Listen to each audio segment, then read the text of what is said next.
How many times have you been on social media or in conversation with someone giving travel recommendations and they just happen to drop their country count into the conversation? We somehow started counting countries like accomplishments, using itineraries to plan trips like to do lists, and somehow turned travel into a form of productivity as if our lives weren't already busy enough.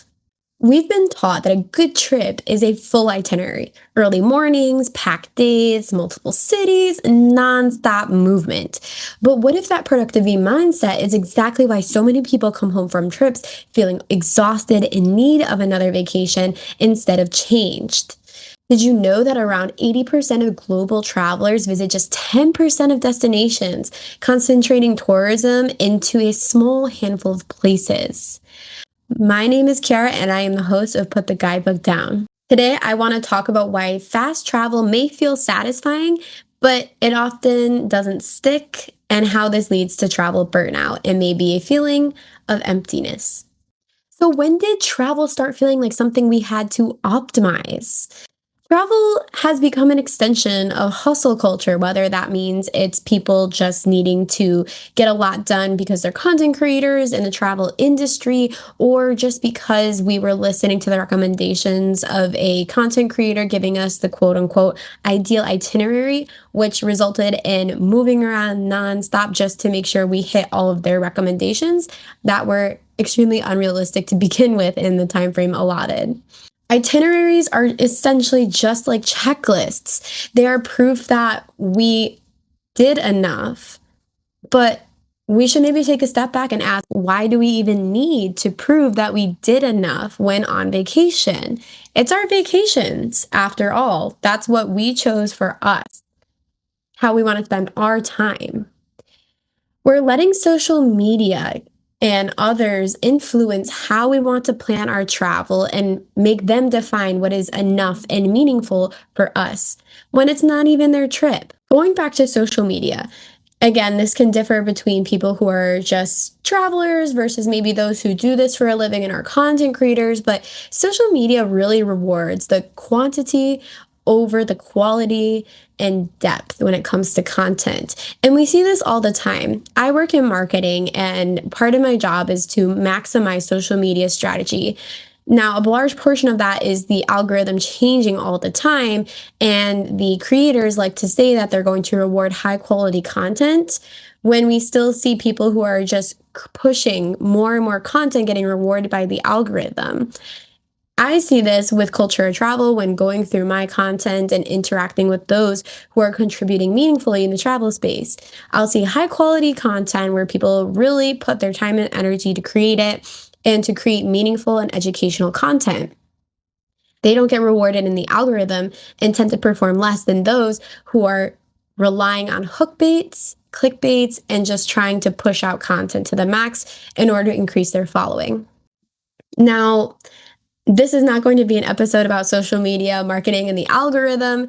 This is going back to the travel industry and that social media rewarding content that is being pushed out on a daily basis really fast without contributing to the meaning behind it. And this is where we start to see the interaction and intersection between tourism and over tourism and social media. So, over tourism isn't an accident. It's really being fueled by checklist travel and time compressed itineraries that are being put out and created from travel content creators and the travel industry. We see this with a lot of guided tours. You have this dream trip, you want to make sure you see everything that your heart desires and wants to accomplish. And those tour operators try to cram all of that into a 7-day itinerary. And then you get to your dream trip, you get onto the bus to go to your first destination, and then to your next destination, to your third destination, and you end up realizing that you're spending more time on the bus to hit those checklist points rather than actually being present in the moment. I'm guilty of this. I've done my fair share of those checklist travels early on in my travel journey where I did 7 countries in the span of a month and a half, which seems like maybe to some people that's not a lot. To others, they might say the opposite reaction, like, how did you do that? 7 countries in a month and a half? Let me tell you, it wasn't easy. And that was the only time I did such a tour because I spent most of my time on the bus and I was not happy about it. So, this is just an example of how guided tours were really being fueled by checklist travel tourism and creating these time compressed itineraries that then limit our immersiveness into the destinations. Now, fast travel doesn't it just impact us, right? It also impacts the places that we're visiting. When everyone is rushing through the same 10 destinations with multiple tours starting on the same day or the day right after, local life starts revolving around tourism instead of coexisting with it. And the economy becomes fully dependent on tourism. So if there ever was a natural disaster or a accident that occurs or incident that would deter tourists from coming to that destination, we see the economy begin to suffer significantly. So I want to take a step back then and ask, are we traveling to really experience a place or just to validate the trip to say that, yeah, you've been there and this is what you did? This goes into the question of what do we actually lose when we rush? Many things. We may gain a lot of experiences, memories, and fulfill that checklist, but we lose local routines, insights to the day to day, local connections, being able to understand what a local person does on the day to day. We also lose cultural nuance. So, going back to what we're passionate about at Culture and Travel, the language, the culture, the history, the reason why the place exists to begin with. Sometimes these are left out or forgotten when you're just rushing between the places because you're just so focused on getting to those checklist points. The next thing we missed, and this is huge, something that has become very important to me in my destinations, are the unplanned moments. And I've talked about this in some of my previous episodes, but those are the times where maybe something doesn't go exactly according to plan in either a good way or a bad way. So you missed your train and then you had to take a bus instead, and then you met Harold, who turned out to be your new best friend and future business partner. You ended up hearing in a cafe locals talk about this beautiful flower garden that just suddenly started blooming at the beginning of summer. So then you add that to your list and go off the beaten path a little bit to try the local recommendation. These are all parts of the unplanned moments. Lastly, we tend to lose the emotional processing. And I'm sure anyone who is a nomadic traveler living between multiple places or one who does the checklist travel, we tend to get caught in the excitement or the heat of the moment going from place to place that it all starts to blend together and you become emotionally numb. I've experienced this in my trip that I mentioned earlier when I was going through those 7 countries in a month and a half. There were points, and I still experience this, unfortunately, looking through my past photos, is where Latvia and Lithuania and Estonia really started to blend together.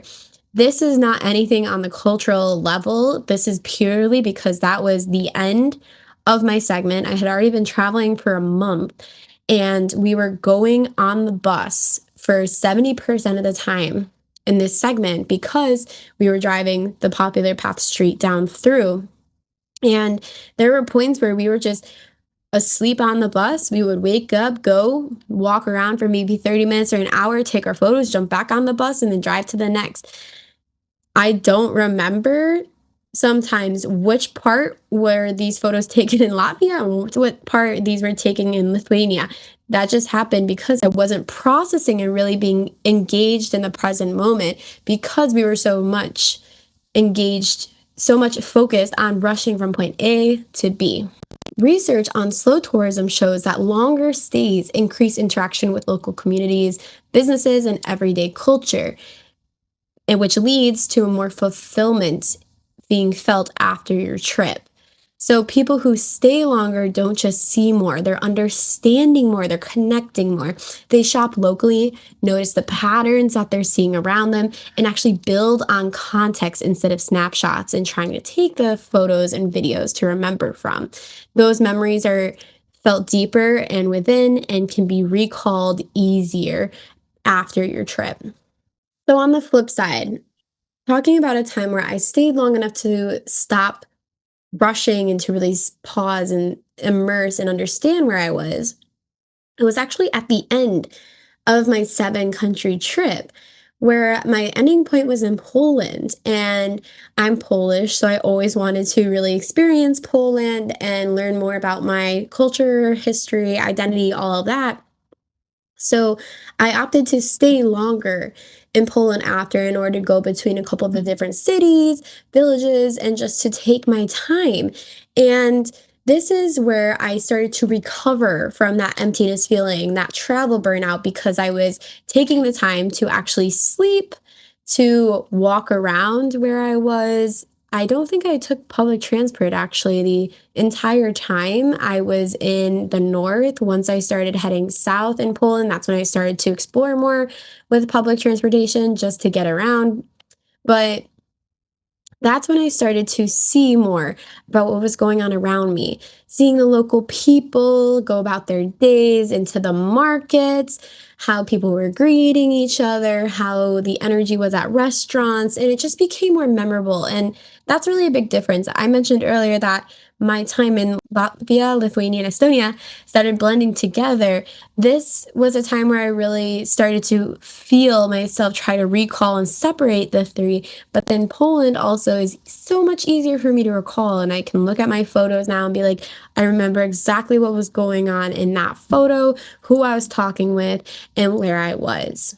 It's just an example of the power of when you stay long enough in a destination to really understand where you are and to go deeper. So, travel depth doesn't come from distance, it comes from time and effort. If you're making an effort to really connect and learn about where you are and then stay engaged in the present moment, which unfortunately is harder to ask and look for these days with our growing reliance and interaction with social media and technology, but the result is a lot more rewarding and meaningful. So, then why do slower trips feel more meaningful? Why are we talking about slowing down with our travel? Immersive experiences lead to a stronger emotional memory, as I mentioned earlier. Your recall is better. You're going to feel more rewarded from your trip, not just in the sense of memories, validation, and experiences, but the fact that you've grown as a human being. And slower travel is linked to lower stress and higher satisfaction, if we needed a research fact to support what I'm saying here.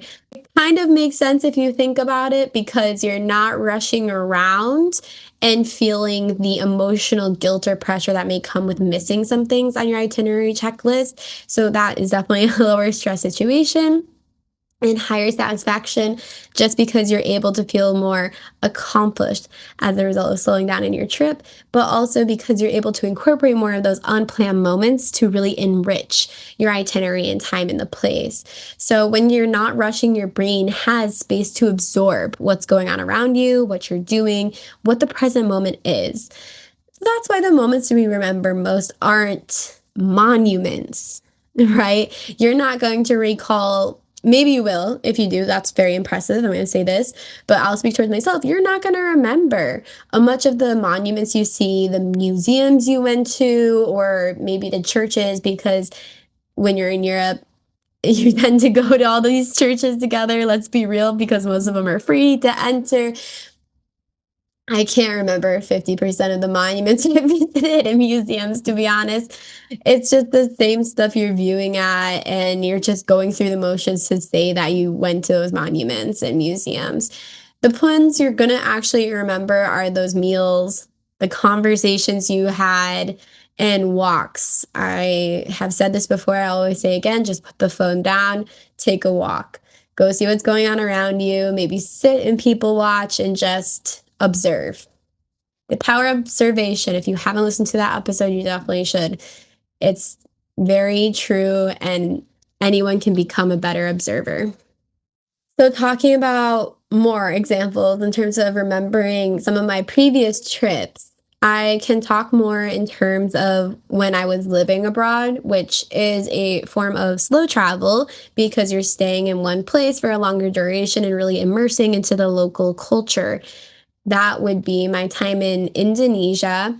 I was there for a shorter period of time compared to my time in Moldova. And that was a point where I was living with a host family and staying in one place. So I didn't even move around Indonesia that much. If it was for just like a weekend trip or two to go into some villages and just to interact with different people to work on my Bahasa Indonesia. But the moments that I remember the most and the feelings that I feel when thinking about Indonesia are not attributed to the beautiful beaches I visited, which did really shock me, I'm not going to lie there, but it's the friends that I made while in the country and still talk to this day, my language partners, my host family, the ones that took me around to show different parts of their village to me or their culture, teaching me how to cook or the cultural gestures and nuances that came with being there for a longer period of time. And talking about memories. There's even those points when we're talking about identity and existing in the middle when you come back from living abroad or being abroad for long periods of time. You see yourself adopting some of those habits or day to days. So even today, like I still am very adamant about cleaning my floors because that was really big in Japanese cultures. You always wanted to have very clean floors. I offer guests tea when they come in, or I'm wearing slippers in the household. It's a bunch of different habits that I adopted from being abroad and living abroad with local families and putting them into my own day to day. These are the ones that I remember the most, not the monuments or the checklist travel itineraries that were told to me as recommendations from content creators, travel influencers, or even some other fellow tourists. So this is why cultural travel isn't just seeing less. I don't want you to take that away from this episode. It's more about seeing clearly and being able to really understand and take away moments that help you grow as a person from the destination. You really leave with a better understanding of where you went, where you came from, and where you're going. So I want to challenge our listeners to really take a step back and reflect. What if success in travel wasn't measured by how much you did?